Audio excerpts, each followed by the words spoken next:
ज्याच्या जीवनामध्ये सेवा खरी तो देवाला भांडताना सुद्धा आनंदाने भांडतो. मग उदाहरण सांगतो तुम्हाला, ऐका.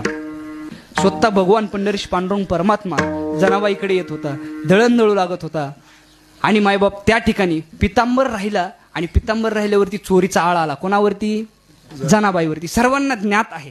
मला सांगायचंय काय, भक्ताला देवासोबत भांडण करताना सुद्धा आनंद भेटतो. ज्यावेळेस आळ आला जनाबाईवरती, आळ आल्यावरती जनाबाईने सांगितलं, देवा मी चोर नाही. आणि जनाबाईने सांगितलं, मी चोर नाही, चोर तूच आहे. जनाबाईंनी देवाच्या हाताला धरलं आणि सांगितलं, धरिला पंढरीचा चोर गळा बांधून या दोर. देवाला सांगितलं, मी चोर नाही, तूच चोर आहे. परंतु शिक्षा सुनावली. म्हणजे देवाचा पितांबर चोरलाय, सुळावर देण्याची शिक्षा सुनावली. सुळावर देण्याची शिक्षा सुनावल्यावरती जी भगे मंडळी होती त्यांना इतका आनंद झाला. कोणाला?